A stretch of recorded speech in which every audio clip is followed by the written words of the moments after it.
So thank you for joining us this Monday after Palm Sunday. We'll call it Palm Monday.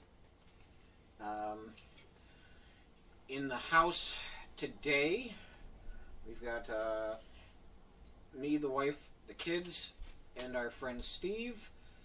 Mary's home Terry is home recovering from getting the coronavirus shot.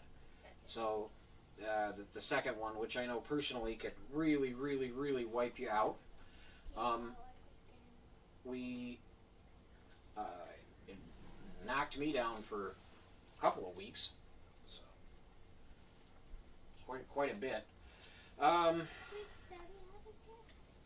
The song that we just listened to, if you're just joining us now, is Sea of Faces by Cutlass. And there's a line in there about your body's the bread and your blood is the wine. And I deliberately picked this song because it has to do with communion, and studying Holy Thursday today comes up our basis for what communion is. So that's why I picked this song.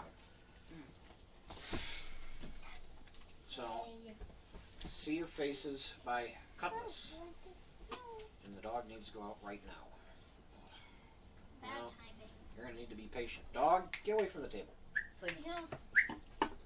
Oh. Alright. Alright. So, as I said, yesterday was Palm Sunday. I wanted to bring up our scriptural reason for Palm Sunday. And it comes from the book of John. And this event would have happened in exactly 1 week before Easter Sunday. And that was, we celebrated yesterday. So it says, the next day, the large crowd that had come to the feast heard that Jesus was coming to Jerusalem. So they took down branches of palm trees, and they went out to meet him, crying out, Hosanna! Blessed is he who comes in the name of the Lord, even the King of Israel. And Jesus found a young donkey and sat on it, just as it is written, Fear not, daughter of Zion, behold your king is coming, sitting on a donkey's colt. His disciples did not understand these things at first, but when Jesus was glorified, then they remembered that these things had been written about him and had been done to him. The crowd that had been with him when he called Lazarus out of the tomb and raised him from the dead continued to bear witness. The reason why the crowd went to meet him was that they heard he had done the sign. So the Pharisees said to one another, You see that you are gaining nothing. Look, the world has gone after him. So 1 week before, well, a few days before Jesus is put up on the cross to die, he comes into Jerusalem, and the crowd is calling him the king. They're praising him. They're putting down palm branches. I don't have any palm trees here in upstate New York. I didn't feel like special ordering them, but some of your larger churches order palm branches, and then the kids make little crosses out of palm leaves, but you can pretend. Yeah, you had an imagination, especially you. So, yeah, no. Yep, talking to you. Wait, who? Yep, Me or right. Bryce? Both of you. So, but what Palm Sunday was it was a few days. It was called the Triumphal Entry. It was a few days before Jesus was taken to be crucified. The crowd venerated him as the king. They praised him. Hosanna, and blessed is he. And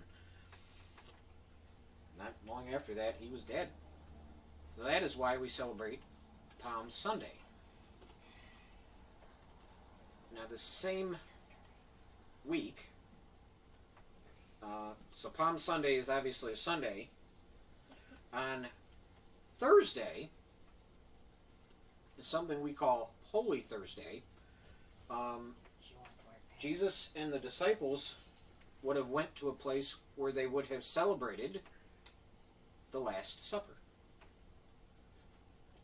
And that is what this lesson will be about.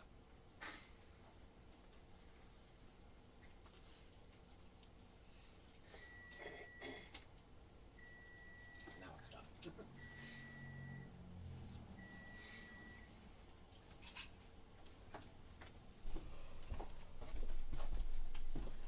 Richard. Oh. Is anyone among you suffering? Let him pray. Is anyone cheerful? Let him sing praise. Comes from the book of James. Yes. Yay! And that is very similar to what an old flatbread will look like. Mm-hmm. And the blood of the many victims. No. So, It's a juicy drink. so Grace, before the Last Supper happened, the Last Supper took place on a Thursday night, and what they were celebrating was the Passover. Huh? That's fine. Better to be two done than two not done. So, the Last Supper took place on a Thursday night. They were celebrating Passover, and the Passover was a Jewish feast that celebrated the Israelites leaving Egypt. So, here's what we know about what happened right before Thursday. From Mark, we learned the day. It was now 2 days before the Passover and the Feast of Unleavened Bread, and the chief priests and the scribes are seeking how to arrest him by stealth and kill him, for they said, not during the feast, lest there be an uproar from the people. So, the triumphal entry, the Palm Sunday we just talked about, where Jesus came in and the people were praising him, had just happened, but the chief priests and the scribes were looking to arrest Jesus, and they were trying to come up with plans to get him gone. They wanted him out of there. He was dangerous to the religious authorities. But they didn't want to arrest him during the Passover feast because the crowd would have seen it. From Luke, we learn the who, Judas Iscariot, and why, Satan. So then Satan entered into Judas, called Iscariot, who was of the number of the 12. He went away and conferred with the chief priests and officers how he might betray him to them. So Luke tells us that Judas Iscariot had Satan enter him, and Judas is going to be the one that betrays Jesus. And from Matthew, we learn the price. What will you give me if I deliver him over to you? And they paid him 30 pieces of silver. So Jesus' life was worth 30 pieces of silver to Judas.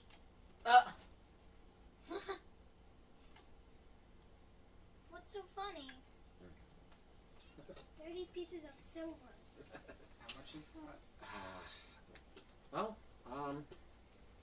I don't know the modern equivalent, but maybe I'll tell you next week. So, let's see. I believe this is a telling of communion.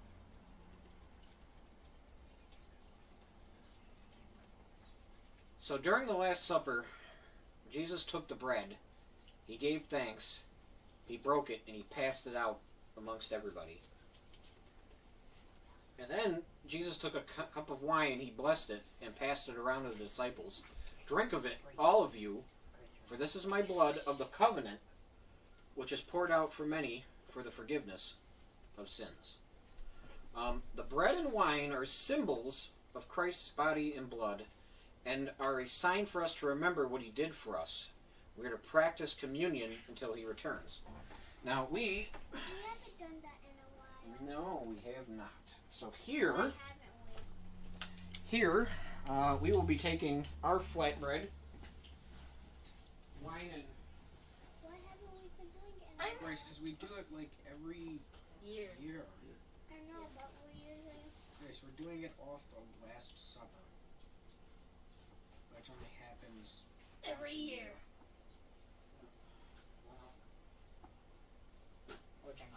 Alright.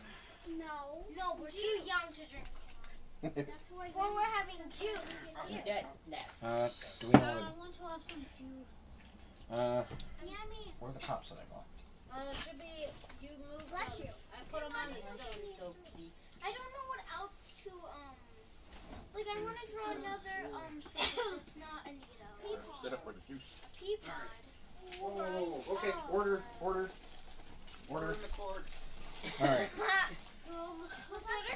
Alright, order in the living room. So, I'll take 2. so Jesus took the bread and he gave thank you to Those are Jesus. strange.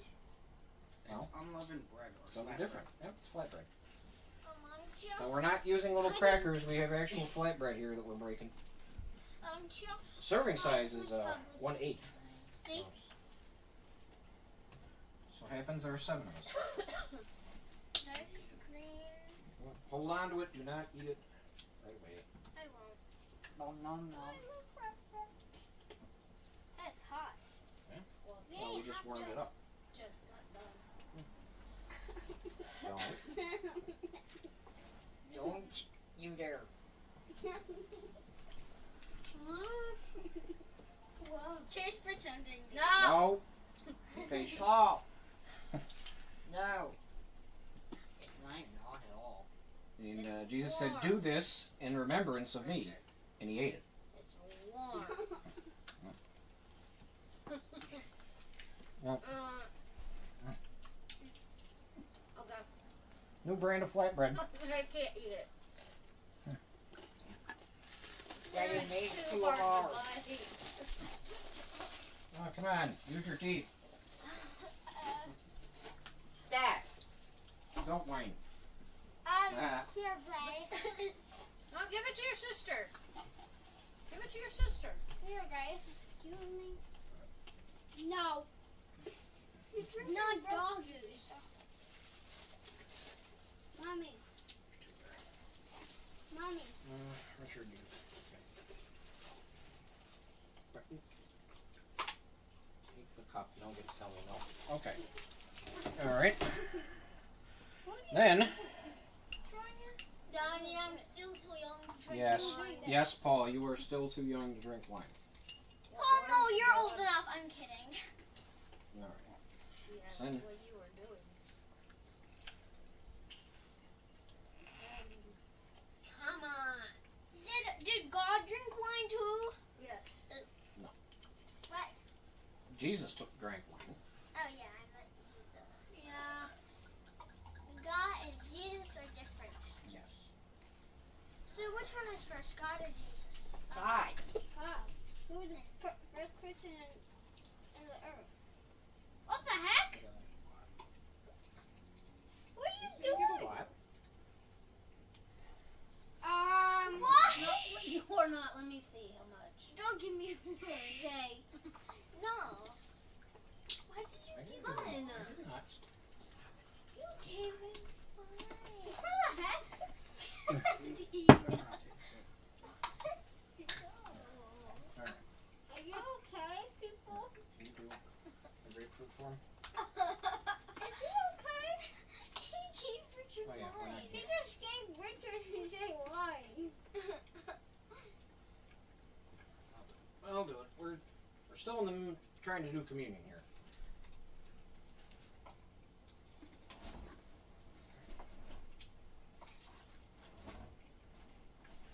And They both still up here. we aren't sharing out of the same cup. We're doing separate cups Oh, here. no. Mommy, okay? Paul, you're supposed to be patient and wait. Ah! I already drank it. Where's mine, Grace? Okay. Your mouth? And then I'm eating it. they took the cup and Jesus said, "This is my blood Wait, what?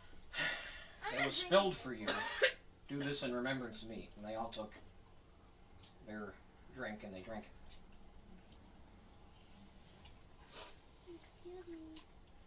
Dip it in. Ew. Have it back. Why? Because I don't. All right. And as we're going, Am I wrong? everybody else will finish off. What is this We called didn't so I have. can write it? Make sure you share it. Or All right. peapod? No more wine for those. All right. I want more. I'll take mom's. I want more. Oops. I don't care. I like it. All right. That is communion. So they can have some more if they want it. All right. Now we're going to continue. I hope you were all, everybody out there in the Look at all the fidget toys. on the other side of the cameras have all drank their wine and had their bread. But we are now going to continue. How am I supposed to break this?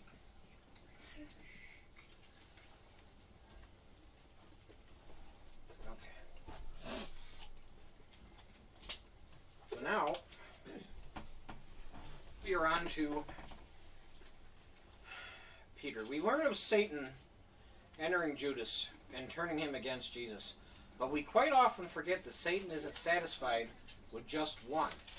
Just like in Judas's case, Satan was seeking to get Peter too. Simon, Simon, behold, Satan demanded to have you, that he might sift you like wheat. But I have prayed for you that your faith may not fail. And when you have turned again, strengthen your brothers. And that comes to us from Luke.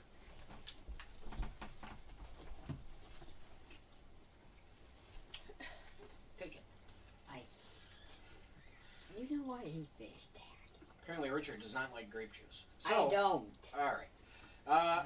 Matthew and Mark have Peter's response as, but he said emphatically, if I must die with you, I will not deny you. And Luke adds that Peter says, Lord, I'm ready to go with you both to prison and to death. But later on we learn that that is not how Peter behaved. Peter is told that before the night was out, before the rooster crows, Mark says that before the rooster crows twice, that Peter would deny Jesus 3 times.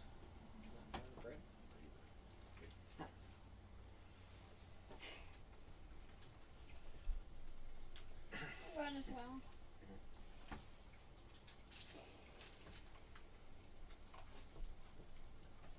All right.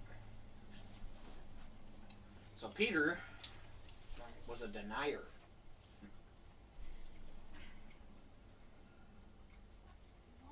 Eight disciples were told to sit and wait. So later on that night, Jesus leaves the meal after they had their supper together, the Passover with the wine and the flatbread.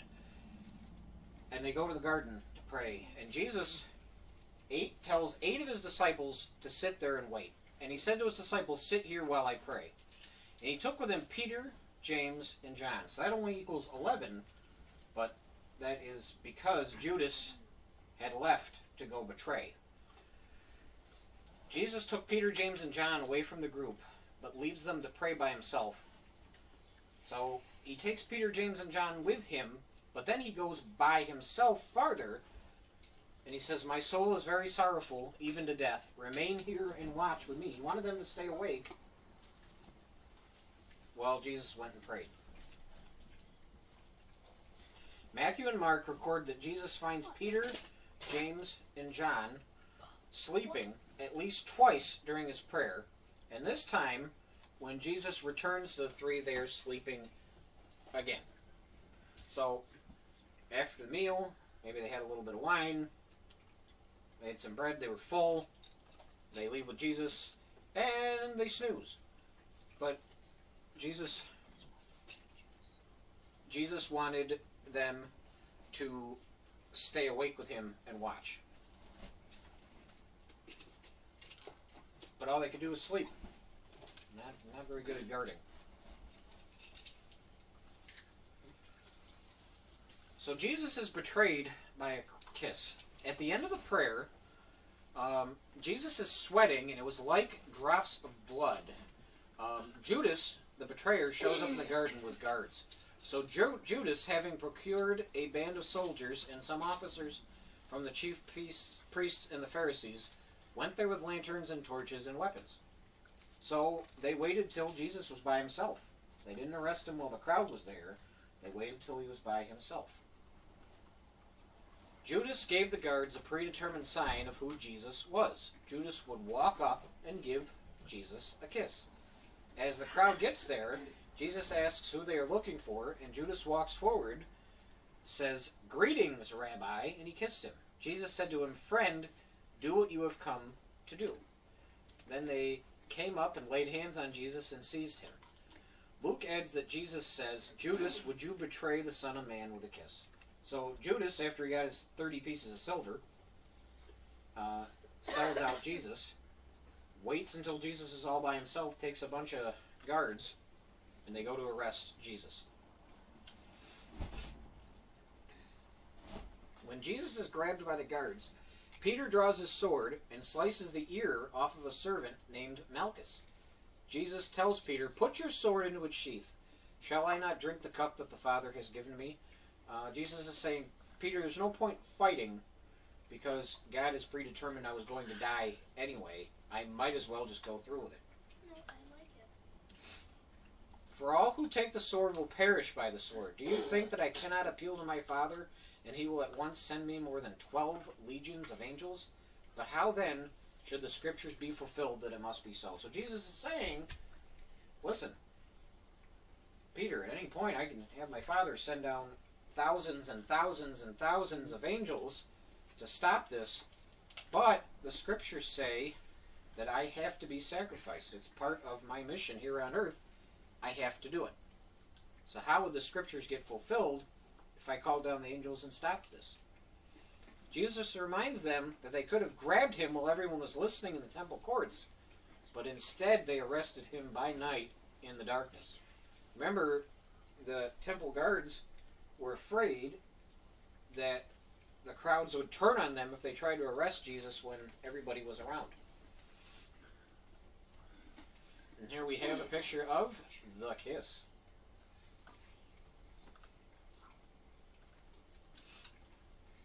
So during the night, Jesus is taken to Annas' house, and a mock trial, where Jesus would have been mocked and beaten, takes place.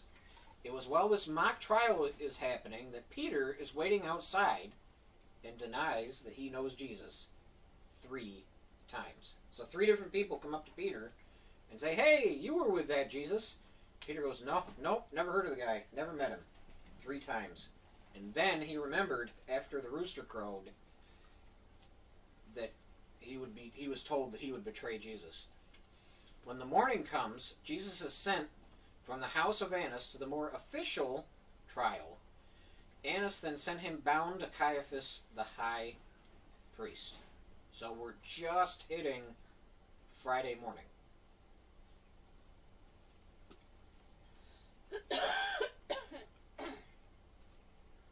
So far, we have they had the Passover together, and we learned what communion was, that we should celebrate it together and remember Jesus' sacrifice for us. And now it's been an entire night, and it is now the next morning.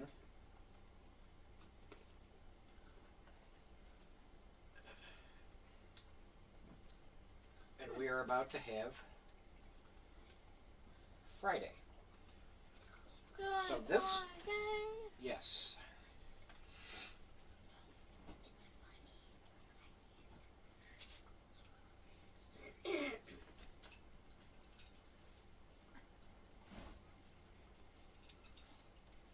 So Matthew, in his account of Good Friday, is the only one of the 4 gospel writers who tells us what happened to Judas.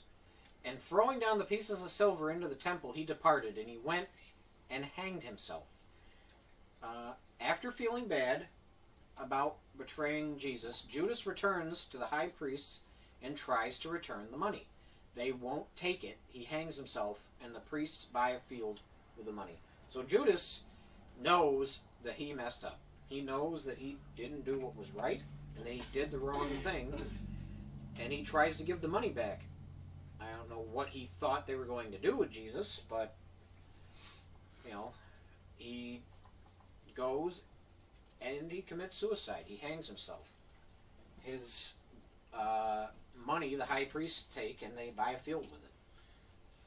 The reason Jesus goes before Pilate next is because the Jewish law did not have provision for the death penalty. The Jewish leaders wanted to condemn Jesus under Roman law, and Pilate was the Roman governor of the area. They wanted Jesus put to death.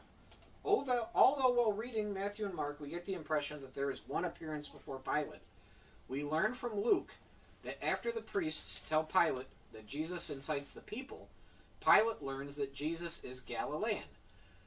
Pilate did not want to be the one to put Jesus to death, so Pilate attempts to pass the buck to the ruler over in Galilee, King Herod. Herod does not find any reason to condemn Jesus to death, and has Jesus sent back to Pilate.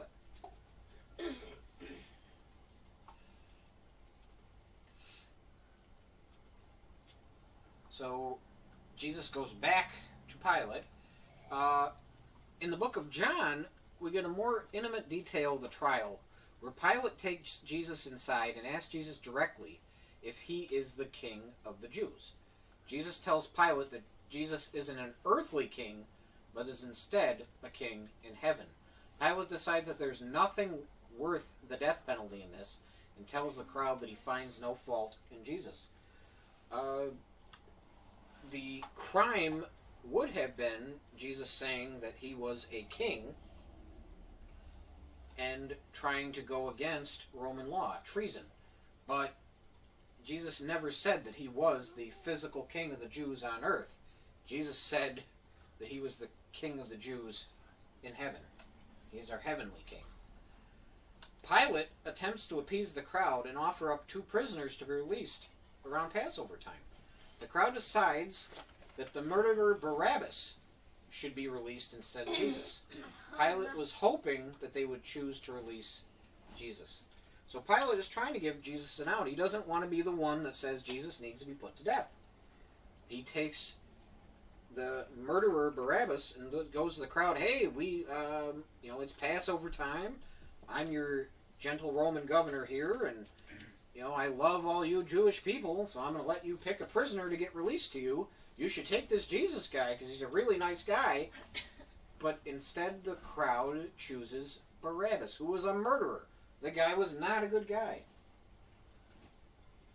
Pilate tells the crowd that Jesus is going to be flogged, but he will not put Jesus to death. The crowd is calling for Jesus to die. They're getting near riot. They're going crazy. Things could get out of hand. And Pilate does not want to be the one that sentences Jesus to death, though. So he says, you know what? I'll flog him under Roman law. There is a misconception here that when Jesus is flogged, he is whipped 39 times. And this would be true if he were flogged under Jewish law. But he is not. Jesus was ordered to be whipped by Pilate, and there was no such provision in Roman law. The Romans were brutal with floggings. They knew exactly how many times to hit somebody and with what, so it would bring them almost to death, and then they'd stop. They didn't have a prescribed number of times. In Jewish law, you could only be whipped 39 times because they claimed 40 would kill you. Roman law didn't have this. There was no such thing. So if you ever hear that Jesus was whipped 39 times by his floggers, not true. Because they were Romans.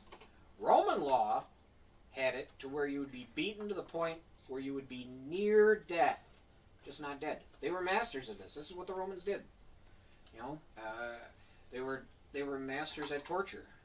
So it would have been a vicious beating and whipping using Roman tools of flogging. They would have had the cat of nine tails, which is absolutely brutal.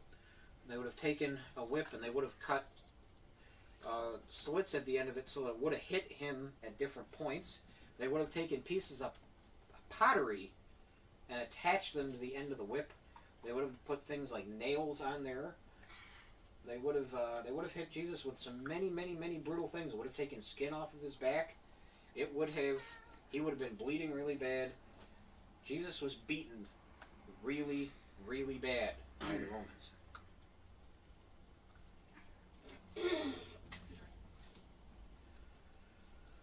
So the 4 gospel accounts give the same events, just not in the same order.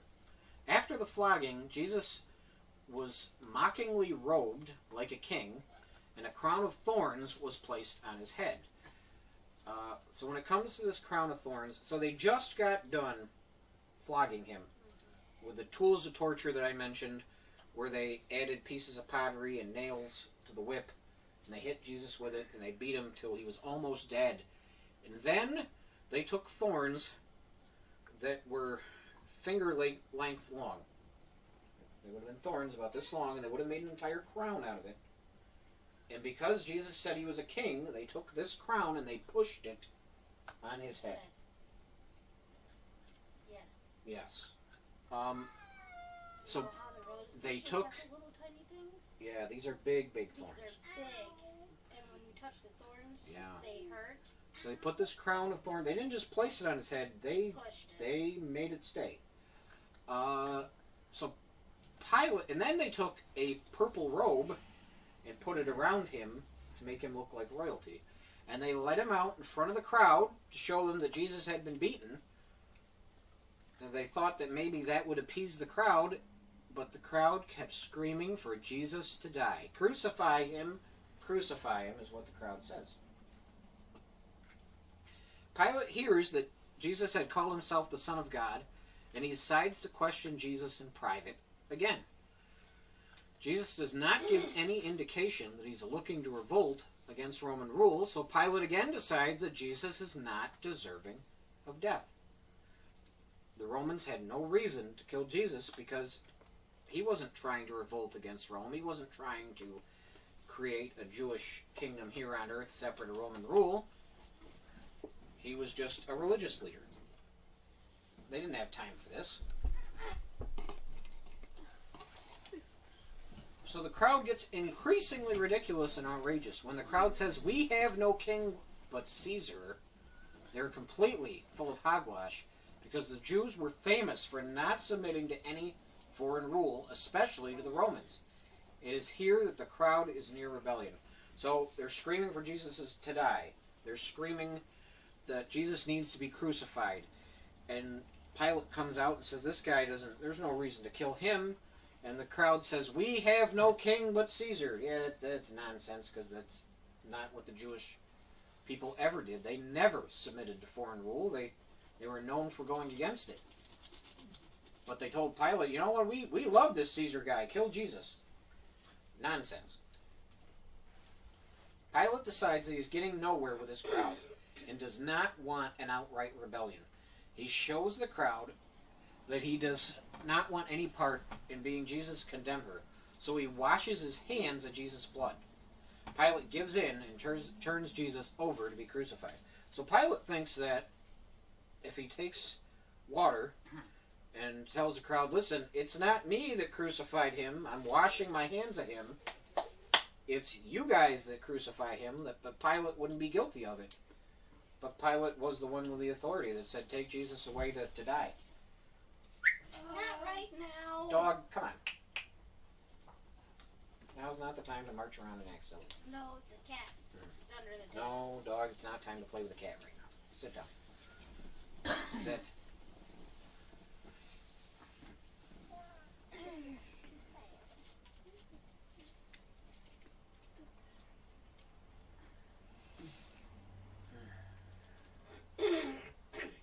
Skull.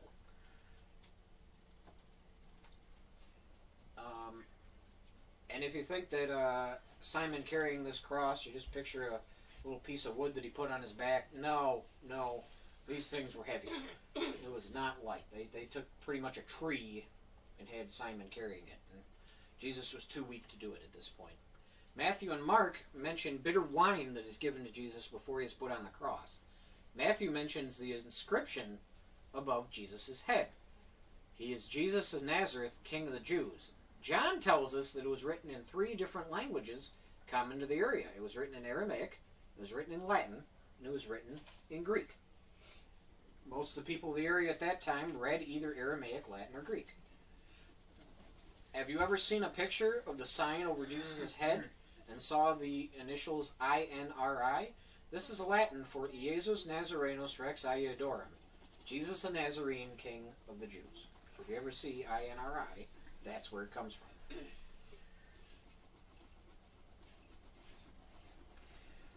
So while up on the cross, Jesus is mocked and taunted by the peanut gallery. How sad that they couldn't grasp the concept that Jesus was allowing his crucifixion to take place because it had been prophesied and must happen as the perfect sacrifice for sins. Jesus was allowing this to happen. It has been pointed out by scholars that if Jesus were to have nails put through his hands, through the middle of his hands, that it would not have supported his weight on the cross. This is true. There are scholars that say that they would have put the nails through his wrists. Jesus should have had nail holes through his wrists. But the nails weren't there to support his body weight. The long, actually, Jay, the nails that we use for the patio, 3.5-inch patio nails. The really long patio nails, that's kind of the nails that they would have used. They were much thicker. They were much bigger and thicker, and they would have nailed those through Jesus' hands. More like railroad spikes? Kind of, yeah. But those nails that they put through Jesus' hands weren't there to support his body, because it would have just ripped right through his hands.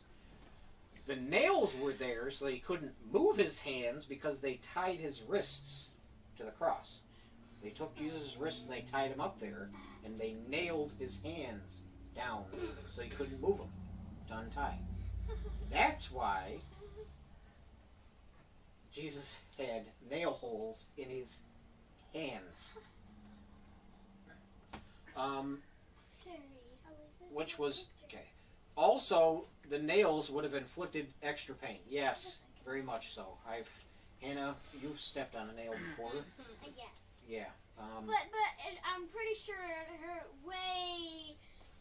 Way worse, yes. Yes, because, like I said, the nails that they put through Jesus' hands were much bigger. And much more painful. Yes. So, the picture that we get after Jesus comes back to life, he is always told that we can see the holes through his hands, and some people try to say that no, the holes would have been through his wrists. That's wrong. The holes would have been through. They would have nailed nails straight through his hands. So all four Gospels mention that the soldiers standing nearby played a game to see who got Jesus' clothes. They cast lots. Who gets the short straw? You know, they played dice. Nobody quite knows. But somebody got. They bet on Jesus' clothes. That guy's going to die. Let's bet to see who gets his clothes. And Jesus says, "Truly, I say to you today, you will be with me in paradise." That criminal reached out to Jesus at the right time. His life was spared. Not from dying on the cross, but he was the first person to go to heaven with Jesus. Matthew, Mark, and Luke mention pure darkness from the 6th hour to the 9th hour. And this would have been amazing to see, because that's from 12 noon until 3 p.m. So as Jesus is nailed to the cross, it gets completely pitch black dark outside. 12 noon to 3 p.m. Yes. Matthew and Mark record Jesus crying out at 3 p.m., "Eloi, Eloi, lema sabachthani," which is Aramaic, and it means, my God, why have you forsaken me?" So some of the people that are around thought Jesus was calling for Elijah, the Old Testament prophet, to save him. We know that Jesus didn't need Elijah to come and save him, but these people are, look, he's calling for Elijah. John records Jesus saying, "I thirst," at this point, so the onlookers give him some of that sour wine on a sponge attached to a long stick. Luke records Jesus saying his last words, "Father, into your hands I commit my spirit." So see, these are some of the last things that Jesus says before he dies. My God, why have you forsaken me?" He says, "I thirst," and "Father, into your hands I commit my spirit." I think I thirst means like there's like thirsty. He was thirsty, yes.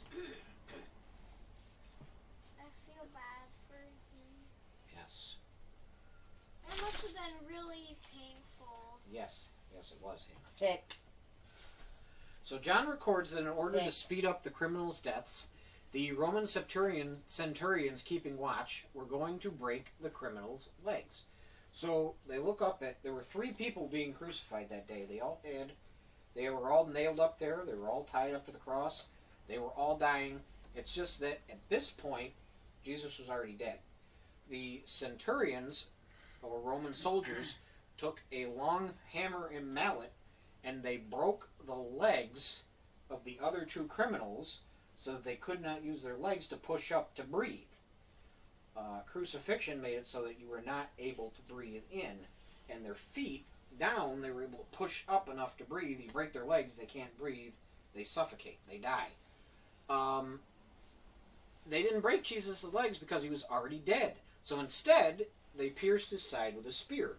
The reason why they pierced his side with a spear is because in ancient times, people thought that the kidneys were where your emotions were. Piercing someone's kidneys would have been like breaking somebody's heart. So they thought the kidneys was where your emotions were. The brain was useless. There's no reason for the brain. Kidneys, on the other hand, those are important. No, your brain. Oh, really? Yeah. So, this was... Listen, Hannah, this was 2,000 years ago. Matthew, Mark, and Luke record that the temple curtain was torn in two from the top to the bottom, meaning that nobody walked in there, started at the bottom of the temple curtain and started ripping. It started at the top, which was 30-something feet in the air. It was a thick, heavy curtain, and the only way this could have happened was because God was tearing it himself. This split in the curtain represents that there's no longer a barrier between man getting to God in the temple. Matthew and Mark record earthquakes, but Matthew tells of people coming alive up out of their graves and walking around the town for a while. So Jesus is dead, the temple curtain is being torn in half from the top to the bottom, and people are coming alive out of their graves after huge earthquakes. Brains. It is tempting to think back on all that we just learned about from only 2 days' worth of events, and remember the suffering and passion that was felt by Christ, and focus on the sacrifice that Jesus made for all of us on the cross. But No.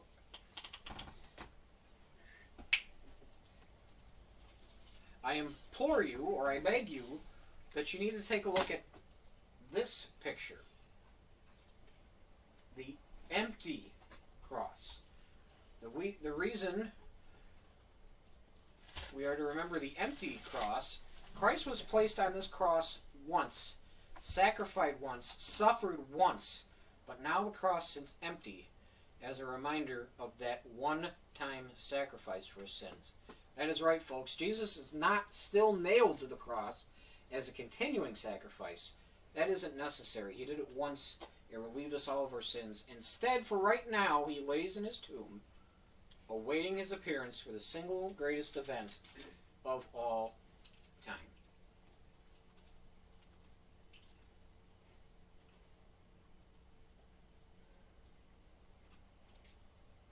So, are we almost done? Hannah, you know how rude that is? I'm not even trying to be rude. Well, folks out there in the world on the other end of the camera, this is what happens when you have an 8-year-old with you. Stop!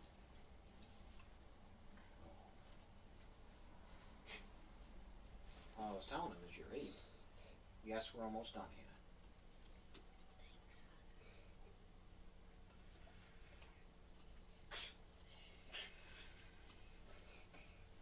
And now we will finish off with a song called "A Garden" by Learn to Breathe.